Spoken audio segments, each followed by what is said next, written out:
You are listening to the Mark Guzman Podcast Experience.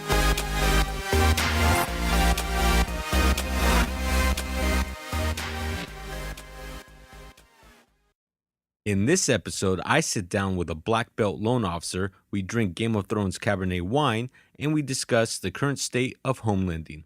Perfect. So I want to thank my guest today, Lanny Clark with Prime Lending, for coming in. And this is really exciting because this is literally the very first recording I'm doing for the podcast, very first interview episode. And for those of you that are going to follow, you can watch this on YouTube. You could also follow on Podbean, Podmatic, iTunes, SoundCloud, all those great websites. Thank you for coming in. And basically, just very briefly, I want to go over the premise of this podcast and how it's going to flow. We're basically going to, I'll be interviewing a few guests, and we will be tasting either wine or beer on the show. And right now, we are getting a bottle open right now, and special bottle that I got, Game of Thrones bottle, Cabernet. I know you're a big Game of Thrones fan. Well, yes, I am. I think this season is great. Last episode was incredible. I have to admit that I don't watch Game of Thrones, but my girlfriend Kim loves it, and I did watch the season premiere of this last season, and I guess it was actually pretty good. I really enjoyed it. She's trying to convince me to watch the second episode, which just came out, I guess a couple nights ago, and then she's trying to get me to watch everything from season one. So I might end up becoming a Game of Thrones fan. If you watch them, you will be a fan. It's a great show. Yeah. So, need help over there? Got it. Okay, perfect. So why don't you go ahead and introduce yourself a bit more? Give us a little background on who you work with, your company, how long you've been in business, and we'll kind of go from there. Okay. Well, my name is Lanny Clark. My given name is Lance, but all my friends call me Lanny. I grew up in the local area. Came from Albany High, graduated in 1981, where I was on the wrestling team, and I did judo through college, and then at a certain point, when I didn't make the Olympic team in '92, I decided I had to get a real job. So I got into real estate. My first professional license was as an appraiser. So I actually started working in San Francisco as an appraiser at one of the largest firms. We had 23 appraisers at the time, and I was pretty much given the South Bay. As the new guy, I had to drive the furthest. Yeah. And I enjoyed it. Then they changed some of the regulations. They passed what was called a de minimis law, which allowed banks not have to use appraisers if they were loaning their own money. So half the business disappeared overnight. And one of my clients said, well, you already do all the appraisals. You know how to work with the bank. Why don't you get a real estate license and come do loans with me in sales? And so I got my first real estate license. I think it was 1994 by the time I finished passed all my exams and everything else. And went on in 99, got a broker's license. So I've owned or operated 5 or 6 different real estate companies. At one point, I had the third largest firm in Solano County with Home Traditions. We had 5 offices and 140 agents. Wow. So that was quite an experience back in the day. But I've always been more of a passion of being a lender. And so I started off at a small shop. So that's something I didn't know. You actually did real estate before you got into lending. Yes. Well, my original broker actually had both. So I learned to do both, but I was just gravitated more towards the lending side of it. But I have done a lot of sales, which is what gives me an advantage over a lot of lenders. A lot of them haven't actually done a lot of sales or managed a lot of sales. So I definitely understand the realtor's perspective on things, put someone in your car every weekend and driving them around and, showing them all the houses. And Yep. then they want to of course, they want to see houses they can't afford. You got to try to tell them no. And so then from there, I went to work at an actual mortgage bank at one point, Wausau Mortgage, and I stayed there for about 6 years. And then they were sold, and they actually went out independently on my broker's license for a number of years. And then I've been with only 2 other banks since then. Right? Currently, I'm with Prime Lending. We're part of Plains Capital out of Texas. We're a federal savings bank, and we currently were ranked 6th in the nation on volume, with over 15 billion last year. And it's kind of a neat situation because most small lenders have to go to third party to borrow the money, a warehouse line system. then they have to sell the loans off to replenish. But we borrow the money from our own bank, who borrows it directly from the Fed. So sort of cuts the middleman out of a lot of things and allows us to have more creativity in a lot of products we do and services we do. And also being a federal lender, we're licensed in all 50 states, so I can do loans in all 50 states. Now, it seems to me like a lot of loan officers will switch from one company to the next, and they do that quite often. Are there specific reasons why? Is it better loan programs? Is it, I mean, that's one thing I've never really understood. Yeah, the lending game, because most people don't have their own money like we do, different companies will hook up with a certain investor, so they'll get a little niche, and someone will decide they want to go with that niche and whatever it happens to be, the hot product of the day. Hmm. Sort of like a car salesman may go to the dealership that has the hottest car on the market that year. Okay. Um, but one of the other things is different mortgage companies run different ways. They have different commission structures, and some provide leads. Of course, if they provide you leads, you typically make less money. But anytime someone can be a self-generating loan officer, they can pretty much pick and choose where they want to go. But we did notice those that hop a lot.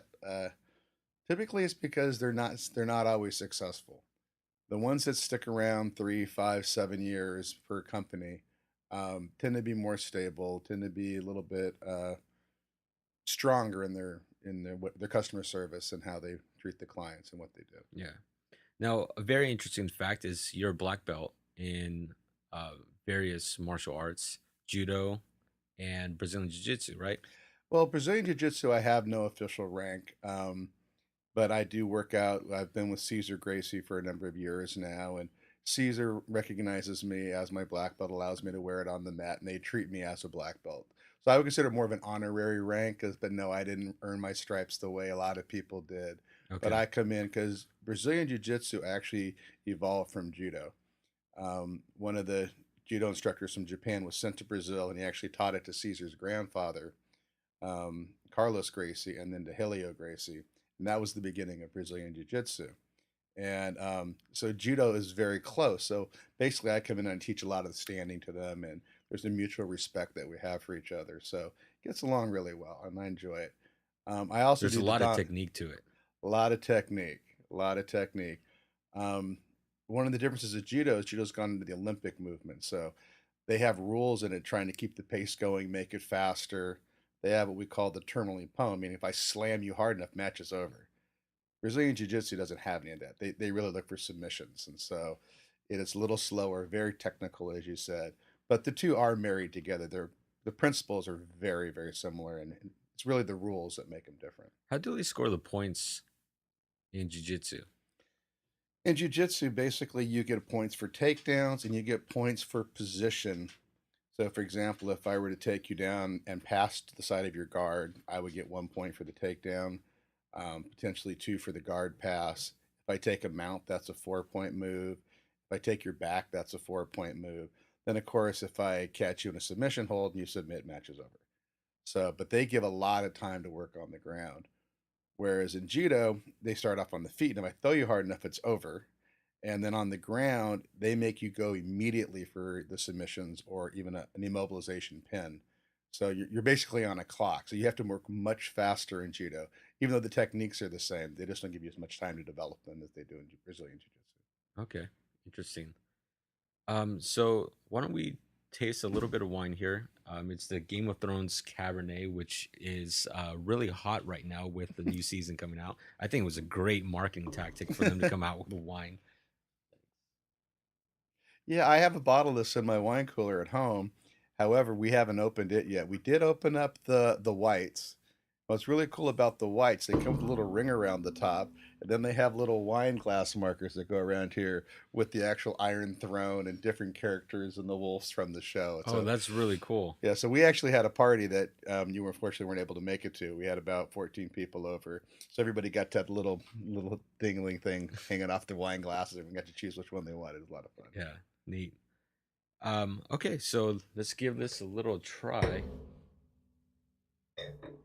That's actually really good. That's a really good wine. Yeah. And what's awesome is that we're also drinking at 11:15 a.m. This is a rarity. Yeah. Um, yeah, so that's a really great wine, really smooth. Um, that I think I spent $50 on that bottle. Wow. It's definitely a $50 bottle of wine. You know some wines you spend 50, 60, and they're really like 20, and then Right. there's 10, $15 bottle wines that are like 50. Yeah. This should be much more than 50. Um so anyone out there that's curious about the Game of Thrones wine, definitely go try it. Go buy it. You can buy it at Bevmo. Um and it's a 2014 Cabernet. So that's really good wine. I'm a little bit of a whiny, so I would call this very well balanced. It's very complex. You do get the fruit forward, and you do get a lot of the blackberry. I think that's the complexity and smoothness that you Yeah. like, and that is what makes a good wine. Like you say, some of them, I really like the smooth finish on my wines and the balance, and that's my palate. This is definitely something that I like, and I would have again. Yeah, yeah, for sure. Okay, so let's get back into a little bit of real estate, some loans, and what you do. And why don't you describe a, the difference between a good loan and a bad loan? That's a very common question. I know this is a little bit vague too, Hmm. um, but it's a very common question that many people ask. Well, what's a good loan? What really makes a good loan? Well, what really makes a good loan is what suits the client's needs. Um, are you looking for the lowest payment? Are you looking to pay the loan off the fastest? Are you looking to consolidate other bills into it? Um, for example, Prime Lending, we have a sole division that does nothing but construction and remodel loans. So if you're going to take a loan out and just do remodeling, our programs are much cheaper. Cash out where you take your own money is much more expensive. So by actually discussing with the client what they look for, then you can tailor the loan to their needs. A lot of loan officers just go for the easiest loan out there. The renovation loans are more complex because it's tied down, but it's a lot cheaper loan. It's better for the client. So really, it's what the client's needs are. You need to listen to them. Now, how those renovation loans, how do those work? Just I know they can get complicated, but Hmm. just real briefly. I'll give you a brief one. In fact, one of your agents here at Security Pacific sold a townhouse over in Olympian Hills, and it's almost completed now. So it had been a rental. It was beat up quite a bit, but it actually had water damage. The water had ruptured under the sink, rotted out the cabinets, hardwood floors had buckled up about a foot tall. So no other financing was available on it. So this particular realtor was able to go in, and their only competition was all cash buyers who were going to flip it. So they got it for a much lower price, and then they sat there and they had the contractors come in and they do this all ahead of time. So they mapped out what they wanted to do, all brand new kitchen, all new flooring on the back half of the unit. They're doing two and a half new bathrooms are being done, completely painted, all new carpet, all new lighting, all new, fixtures, everything. They're putting about a little over 30,000, almost 35,000 into it, but they're coming into it with over 20,000 equity when they're done. And the neat thing about it is they actually don't have to make a mortgage payment while it's being repaired. It's going to be a 6 week repair. They'll be done this week. And the people are going to get to move into a house that they got to go out and choose all the amenities themselves, choose the cabinets, choose the granite countertops. And so it's a good product. And the idea is these houses that people think, oh, they only cash only, there are other options. And we have, I think, 15 just renovation loans. So depending on what they're looking for, we can match them to what they need. Okay. Yeah, I think just getting the information out there to more people on those type of loans would be so beneficial. Um, and yeah, I mean, there's more options out there. So that kind of goes into what loan is right for the customer. There's a lot of confusion too in with first time home buyer loan programs. And I think a lot of people confuse FHA financing with first time home buyer programs. And so, why don't you touch a little bit on the difference, if there's a difference? I know some people that get into purchase, sometimes it's better to do a conventional financing loan as opposed to FHA. So, why don't you touch a little bit on that? Okay. Yeah, there is a lot of confusion about that. First of all, a first-time home buyer loan, you don't have to be a first-time home buyer. The basic guideline is you cannot have owned a primary residence in the last 3 years. And they verify that off your tax return. They go right down here, did you take primary mortgage deduction? If you took a primary mortgage deduction in any form, even if it's a joint tax return, you're not a first-time home buyer. So people who owned in the past, maybe sold, rented for a while, maybe they had a foreclosure, short sale when the market went down. They all requalify as first-time home buyers now. Now, the first-time homebuyer programs are designed to get good quality people into nice quality homes. So they don't let you do the renovation loans with the first-time homebuyer program. That's a little bit too complex. But the first-time homebuyer programs is designed to help you with your down payment and closing costs. It's not like Section 8 where they pay part of the mortgage. That's a big misconception people have out there. They think that, we're going to give them $1,000 a month to make their payments. Like, no, we're going to loan you or grant you 5, 10, 15,000, depending on the program, to help you get in the door. But you have to qualify. You have to be there. And as you said, there's different versions. There is an FHA version. There is a conventional version. There are ones that are grants. Our particular bank, because California is a unique market, we have a grant of up to $5,000 to go with the other first-time homebuyer programs. But they have to income qualify, so it's based upon what county you live in, the number of people in your household. Then there's a chart you go across to see whether or not they qualify for it. Okay.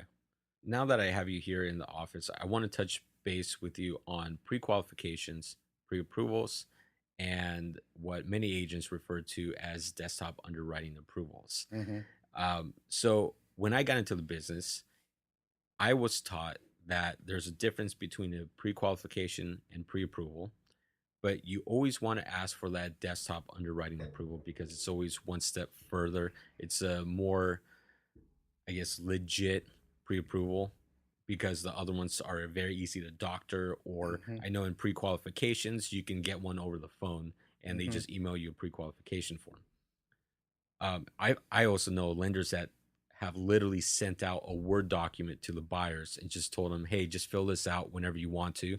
We'll figure it out later. So now, I guess with new law changes recently, the DU approval is not called a DU approval, or there might be certain changes to it to where it's not really that relevant anymore. So why don't you go ahead and describe the differences between the different approvals, and if I'm a listing agent or a seller of a property, Mm-hmm. what approval letter do I want? Oh, those are great questions. So basically, we call them automated underwriting systems, AUS. And the federal government has two. They have Fannie Mae version, which is desktop underwriter that you mentioned, and then loan prospector is Freddie Mac's. It actually has a slightly different name now. I keep forgetting, but it's the same. They updated it, their new version. Each one of those programs costs the federal government about $1 billion, and they have slightly different algorithms. They look at the data slightly differently. But where they're important is that what it means is I've actually taken a full application, I've filled in all the fields, I've pulled a credit report in, and I've sent this off to, for the sake of a better term, this artificial intelligence computer. It looks over the file and says yes or no. And if it says no, it tells you why. So you can actually go out and try to fix those issues. And if it says yes, it tells you yes, but now you need to prove these certain items here. Um, but what you did say isn't quite correct anymore. And under the new high balance, which is about 636 150 in our area here, that's what is traded on Wall Street and sold directly to Fannie Freddie. Okay, and just real quick, sorry to cut you off, Yeah. but just to clarify, our area is the San Francisco Bay Area. Okay. And so each county has different limits and so forth. In our area, if you go above that, you're going to a jumbo loan, which has secondary investors. They're not traded the same way that the Fannie Freddie loans are traded. So it is a different animal. And the higher limits, the automated approvals don't really have any real meaning. Each one has their own. But the majority of our business in our market, about 65%, is below that. But what most people don't know, actually, these engines are going to take over everything. And they're going to what's called third-party validation.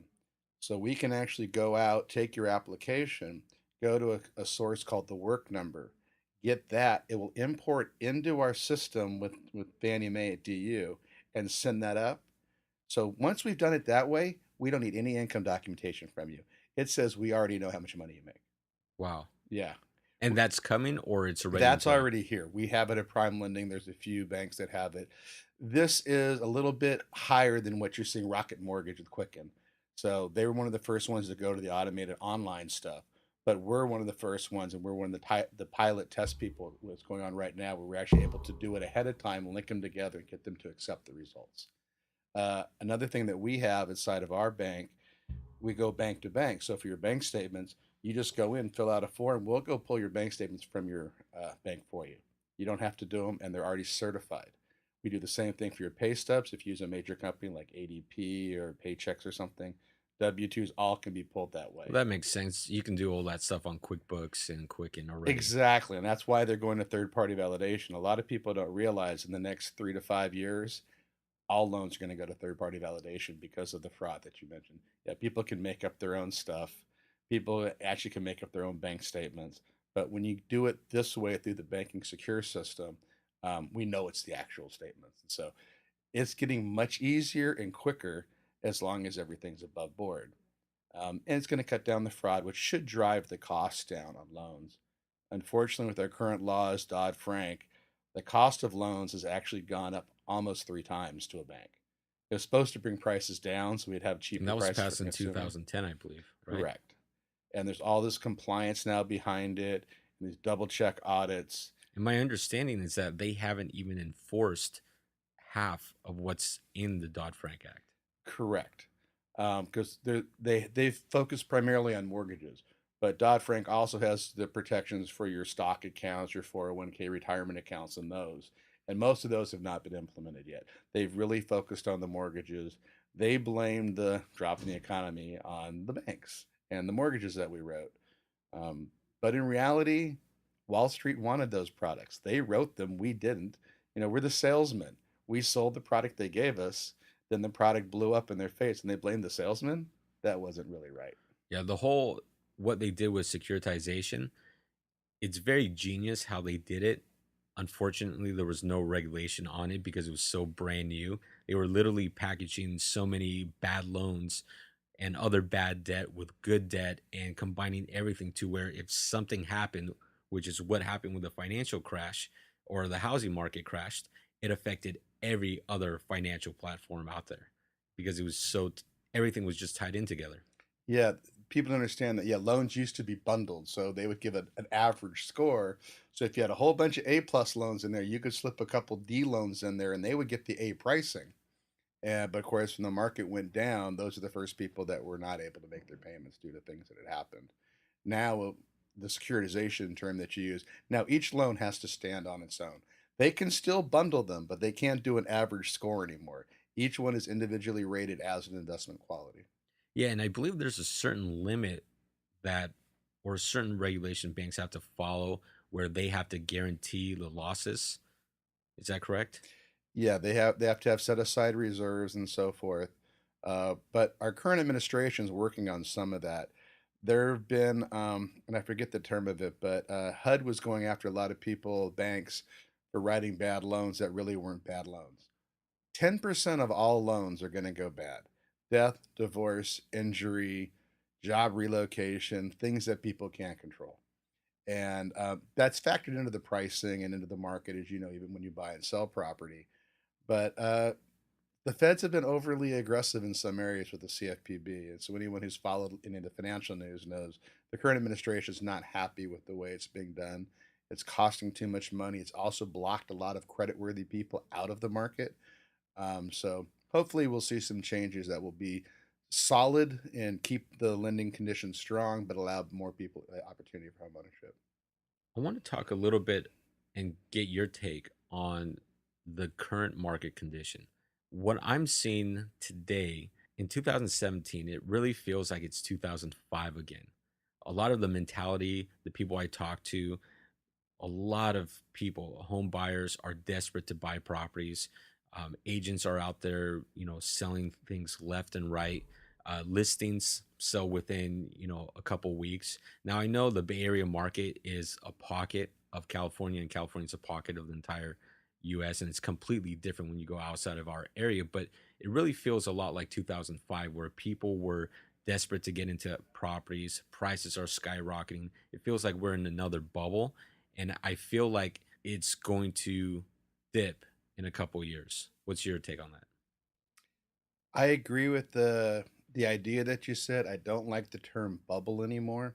That is one of the good things that Dodd-Frank did do, is now you have to prove how much money you earn.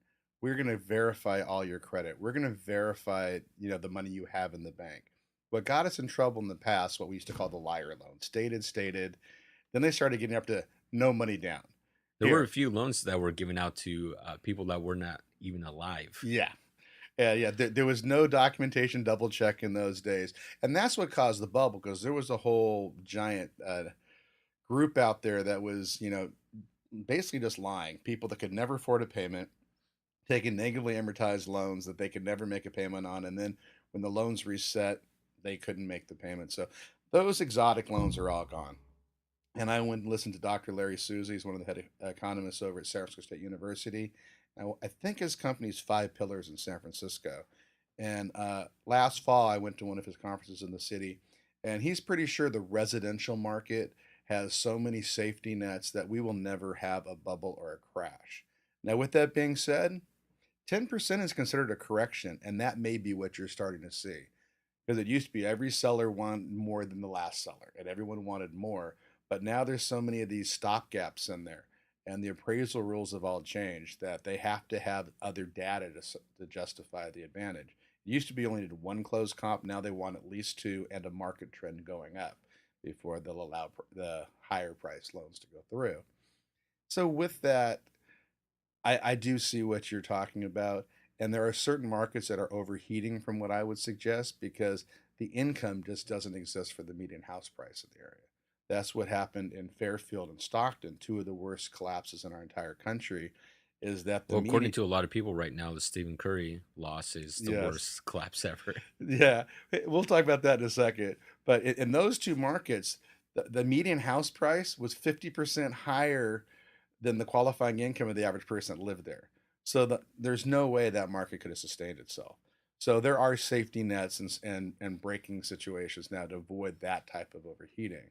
But as you mentioned, this is the Bay Area. We've got Silicon Valley. We've got biotech. A lot of people want to live in the Bay Area. So I'm also part of the National Builders Association, local Builders Association. And they're saying if we don't start building new houses, we're going to have a real housing crunch here. And that's really what's coming on. We still have supply and demand issues. Yeah, that's definitely a big issue because, as you know, I'm involved with a local and at the state level with the Association of Realtors, and that's a big hot topic is housing supply and all the different laws and the political games that many cities and environmental groups play with trying to prevent housing projects. And I do understand their arguments to a certain extent, but at the same time, it's simple economics. It's supply and demand. If prices are too high, you need more supply to bring the prices down. That's absolutely right. And that's what the Builders Associations are trying to do. But we're running out of land. We've now, and I think this happened under President Clinton, they changed some of the environmental laws. It used to be if you had a old tank farm hill there, you used to have to cut 10 feet of soil and bring in 10 new feet of clean soil and then go clean that soil. Nowadays, they allow them to put on an 18-inch concrete cap and just tell you don't eat any of the fruits or vegetables out of your yard. But that's where you're getting a lot of the new development was a lot of the older toxic land, land that wasn't used, has now been repurposed because, we're running out here in the Bay Area. There's not a lot of lands for these developments, and they are putting bigger houses on smaller footprints. We're seeing more and more three-story houses now than I've ever seen in my life. Yeah, if you go to Oakland, San Francisco, even Berkeley, you just see all these projects going up right now. And they're 10, 15-story. Well, if you go to San Francisco, there's larger 40-story buildings coming up. And yeah, you got to build up. If there's no land, you have to build up.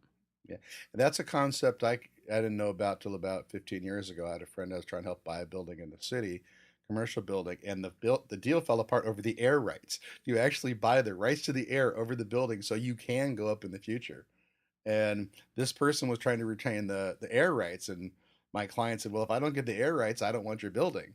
I want the ability to go up in the future if I want to." And the whole deal came apart, and it was like a $25 million deal at the time, which was quite a large deal. But yeah, that's happening all the time.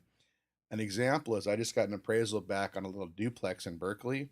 The lot was less than 4,000 square feet, and the land value from the appraisal was $500,000. Wow. That's what a buildable city lot in Berkeley, and that's a mini lot. Most lots are closer to 6,000. Um, and so, yeah, I just couldn't believe it. I was talking with the owner. She was unhappy her value came a little lower than she thought. Said, but you got to look at this. You've got a tiny lot. You've got a house that was built in, a duplex built in 1908. But the land alone was worth 500,000. Yeah, and the building on top was only worth 300,000 because it was less than 2,000 square feet. But the rental units off of that in Berkeley, as you know, being a rental expert, um, Was that is over there by the university? now this one is actually just above San Pablo and Ashby area, Okay. which is an up and coming area. But the rental on that building is $5,600 a month. Yeah, the front 2 bedroom 1 bath is 2,700, and the one bedroom the one bedroom in the back is 2,000 a month. Wow. Yeah. Yeah, it's amazing some of the rent prices. I remember when I first moved to Pinole in 2004 or 2005. My first apartment was a two-bedroom in Pinole, two-bedroom apartment with a carport. It was remodeled, and I rented that for $850 a month. And that was expensive at the time, Right. and now the exact same apartment is going to rent for about 1,800. Yeah, the rental market after the collapse just shot up around here. So many laws were put in place to keep people who had foreclosures or did what we call a constructive short sale, where they could have kept if they wanted to, but they decided they didn't want to because the values had dropped. Hmm. Why would I pay for something that's not worth that anymore? Yep. So And then they they actually turn into put penalties into foreclosures. the lending code. You can't buy for X amount of time. Some of it was 3, foreclosures were 7 years on some programs. Oh yeah, yeah. No, I remember that. I sold foreclosures, and we would have to take these properties.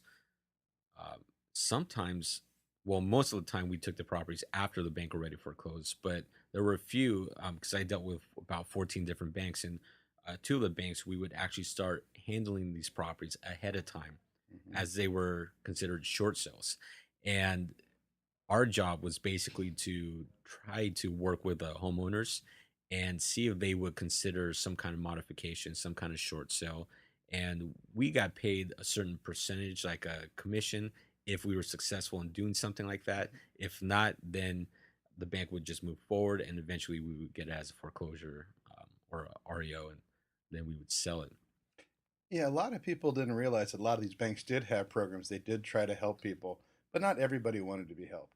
Yeah. A lot of people felt they were owed a handout because, the big banks got these giant handouts. Where was the little guy's Yeah. handout? And Oh, I mean, yeah. when I had to go do cash for keys for some of Hmm. these property owners, I remember cash for keys started at $500 to $1,000, regardless of who you were, whether you were a tenant or a homeowner still living at the property.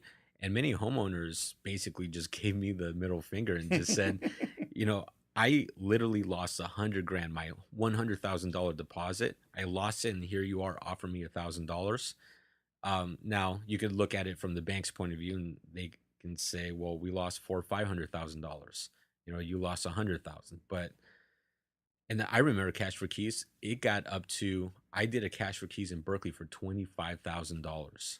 Yeah. Yeah, so the homeowner was super happy that we offered him 25,000. He took off running. Right. Yeah, he took the money and ran.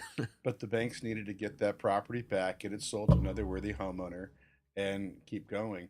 People forget, they think the big banks are all evil. And remember, prime lending is owned by a bank. We're wholly owned. Um, we're publicly traded on Wall Street. This could be your grandmother's pension fund invested in our stock. We have a responsibility to these people to be responsible. And that's the We case most of the time. Yeah, that the banks aren't like some individual person who took advantage of everybody. They're publicly traded individual stocks. Your 401k may have holdings in our bank or another bank, Wells Fargo, Bank of America. And if they just rolled over and gave everybody that, all the stockholders would have been hurt terribly. I mean, they might not have been able to pay their own mortgage bills. They might, a lot of fixed income people count on these investments to live on. And that's something that a lot of people forget. They just think, the big evil banks did this and that and so forth. It's like, no, that was really the Tuskegee Firemen's Pension Fund, and that's Jane, whose husband's passed away. Retirement comes from that stock. And so they have to do what's right for everybody, not just the individual homeowner, but their shareholders as well. Yeah. You see about a 10% correction in the market going forward? In certain markets, I can say that's as possible. A lot of it depends upon whether or not the economy can keep going. The Trump bump hit us. We kept thinking it was going to pull back. It hasn't pulled back yet. But if it pulls back, as many economists out there think it will, the paper side of the stock market, I can see that being a simple, normal correction. But as we all know, it bounces. Like in the real Mhm. estate market, we typically, year over year, historically, have about a 10% increase over summer, a 5% pullback in winter. So it's only 5% at a certain time of the year. So people that have the 5% pullback in winter don't think they lost 5% of their house value. Yeah. They know it's coming back in spring. So I see this type of cyclical nature coming back into the market. And usually it's not a big deal uh when you hold on to a property for many years, and many years is not 5 or even 10 or 10 years, 20, 30, 40 years, you hold on to a property, you're going to be fine. We can see in all the real estate graphs and the charts that are out there online. And I know one very interesting fact that really doesn't get talked a lot. You briefly mentioned it just a few minutes ago, were jobs here in the Bay Area, the Silicon Valley. And I know the Silicon Valley and the Bay Area produce a big chunk of jobs here in California. And California produces a big chunk of jobs for the entire United States. And I definitely see a correction coming. It's not going to be as bad as before, especially if we have all these jobs coming into California and into the Bay Area, because that's just going to keep money supply coming in, and that's just going to hold it up as much as possible. If that ever changes, then I definitely see a much larger correction in the market. But I don't see any changes in the job market here. Do you?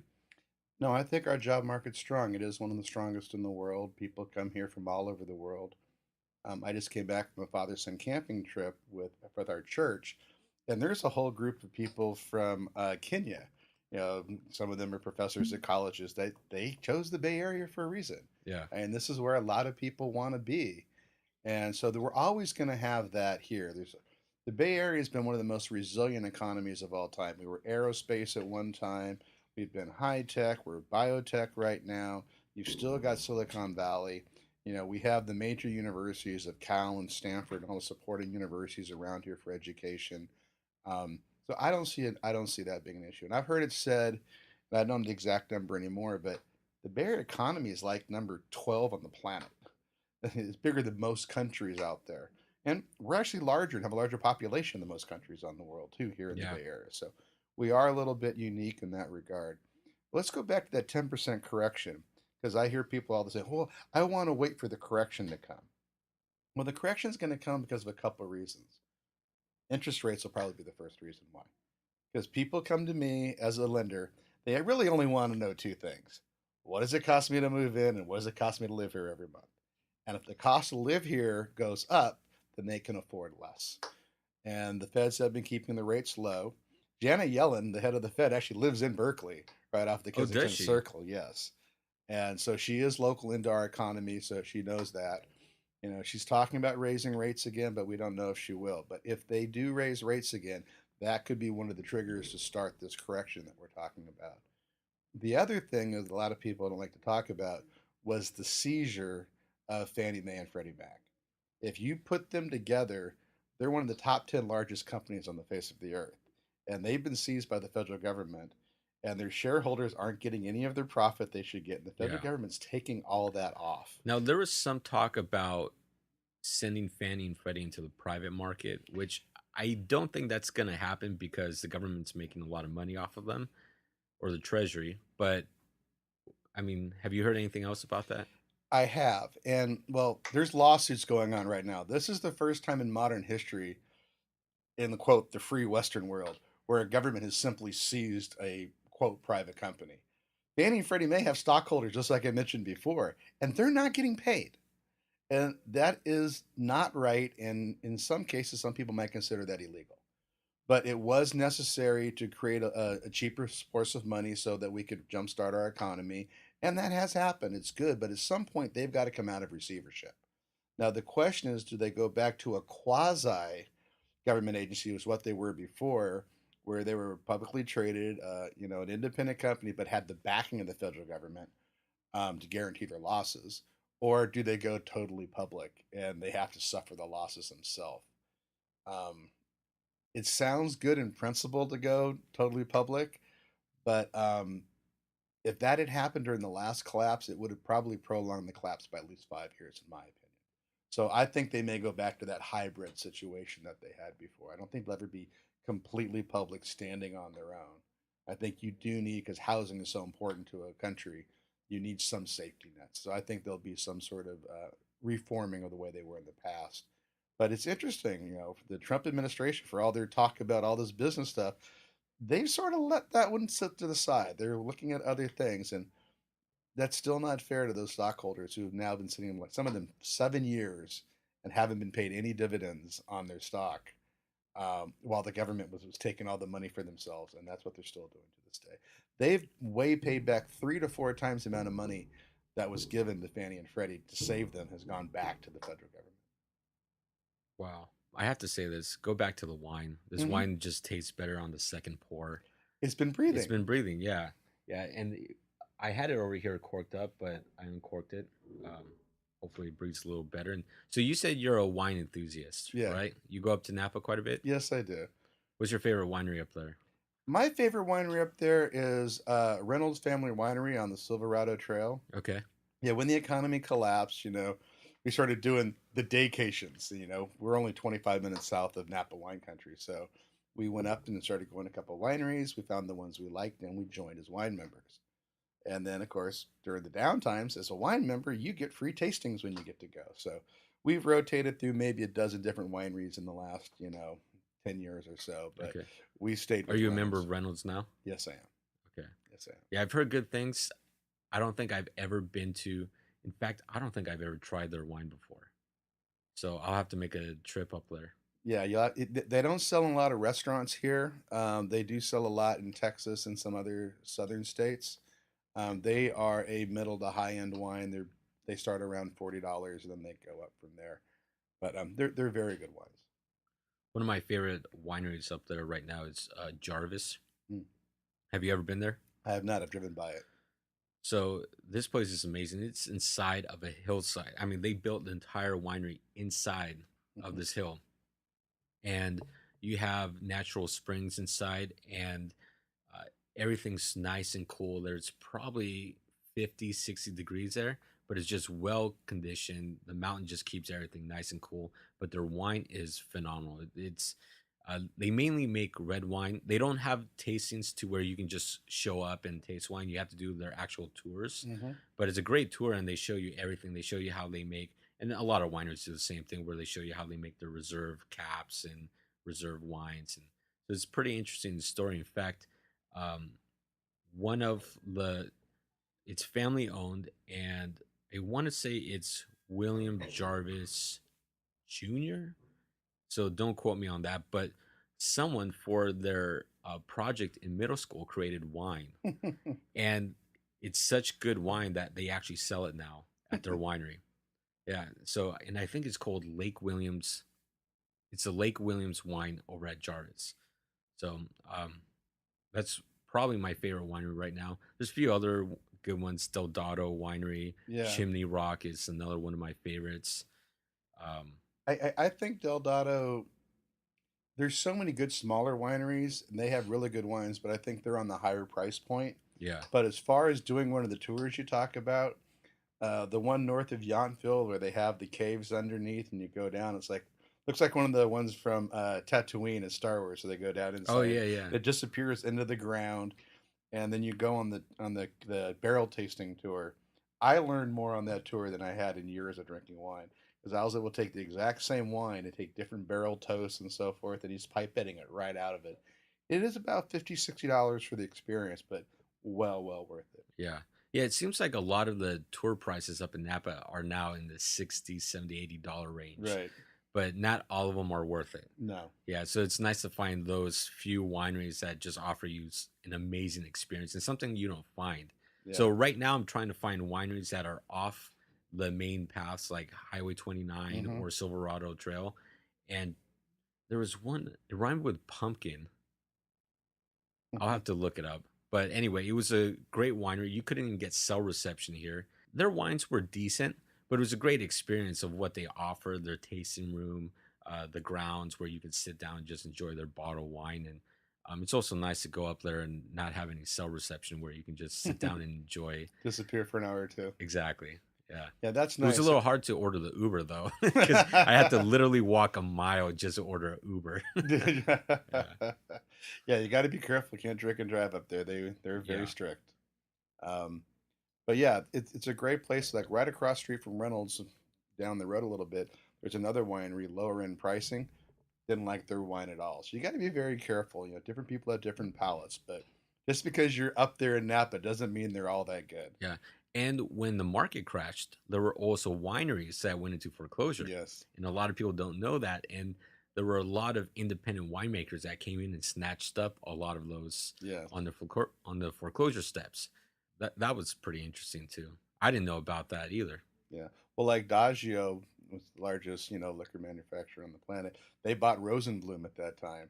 It's funny, Rosenblum back in the day only had like 8 different types of wine. Now they have like 22. Yeah. So they did what you did. They bought up these other little small vineyards and then they label it under a Rosenblum brand. They still have some good ones, but yeah, they're no longer. Rosenblum is no longer run by Mr. Rosenblum. Yeah. Yeah, and I know the city of Napa is booming too because Yes. they're going through a lot of construction, remodeling downtown, adding more buildings and housing too. Yes. Yeah. I have some friends that own property up there and businesses, and they actually have more visitors to Napa Valley for wine tasting than Disneyland has at Disneyland. So it is Really? truly a destination vacation spot. People come from all over the world, and they're really embracing it now as the economy is now getting back on its feet, and people want to go to places like that. In fact, almost everybody I have that comes up to see me from out of town, how far is it to Napa? Well, we'll be there in 30 minutes. Yeah. Now, getting home is not necessarily 30 minutes because all the wineries close about the same time. Yeah. Yeah. All that traffic coming back. It's an hour and a half just to get back. They can get back, yeah. So Yeah. that's why you go to dinner. Yeah. Yeah. Exactly. What's nice is they've got high quality restaurants as good as San Francisco, some of them better. A lot of the Iron Chefs all have restaurants up in Napa and Yountville, and they all have free parking. Yeah. Yeah, otherwise you go to San Francisco, you're paying 20 to $50 to park at many Yeah. restaurants. Farmstead up there is probably one of my favorite restaurants. Farmstead and the Duckhorn Grill. Duckhorn Grill, Yeah, there. that one's good. They have great outdoor, indoor seating, Hmm. but then they have a pub downstairs. Do you know that? No, I did not know that. Yeah. So I was sitting outside, and I went with Kim for one weekend, and we're sitting outside eating food, and I kept noticing people not walking up to the front of the restaurant, but they kept walking to the side and going downstairs, and they wouldn't come out. And it was just a lot of random people. And so I had to, of course, ask. And they said, "Oh, yeah, we have a bar down there." And so if you walk down the steps, go into the bar, it's like you step into, it seems like a 1980s British pub.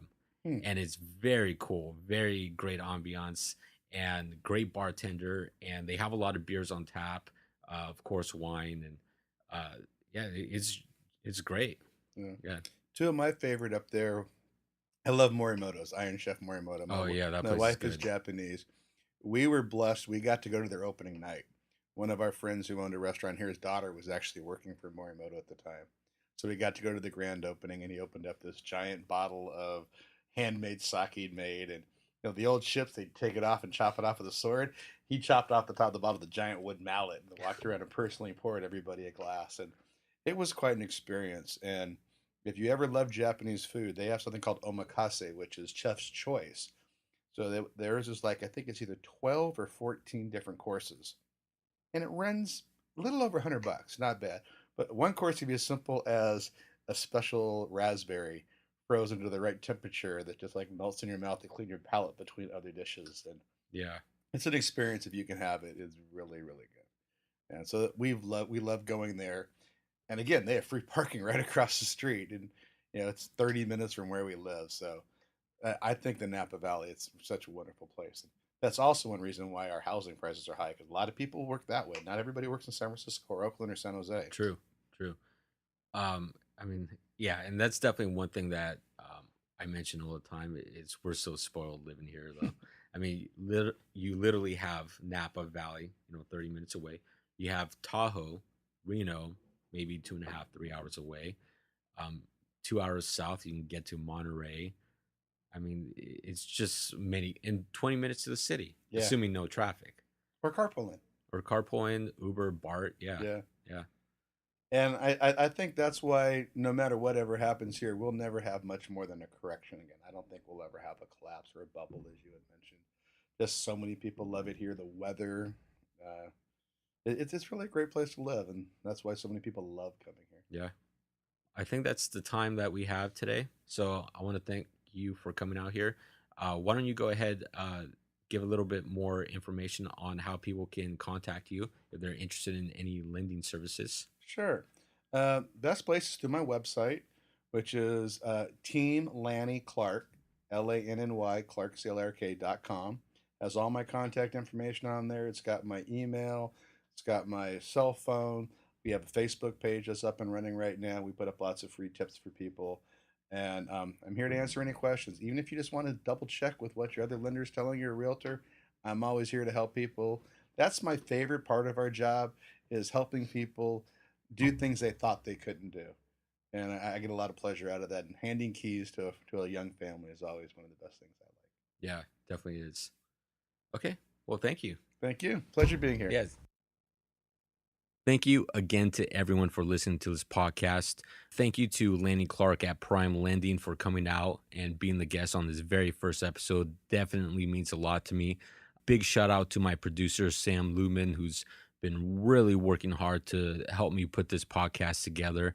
Just really excited. Remember, you can catch this podcast on iTunes, SoundCloud, Amazon, Alexa, Xbox, Podbean, Podomatic, literally everywhere where you listen to podcasts, you can catch this. Make sure to visit Lanny Clark's website. It's in the links provided, descriptions on YouTube, everywhere. Make sure to follow me on Facebook, which is facebook.com/Mark Guzman Homes. Follow me on Twitter, Instagram, whichever way you prefer. And again, thank you for listening. I really, really want to thank all of you for listening. It means the world to me, and I hope today's episode provides you value in your day-to-day life. I created this podcast to help showcase the many great people that live in this world and help share some knowledge that I've learned along the way in life. Again, thank you for listening. Check out our sponsors, and I'll catch you on the next episode.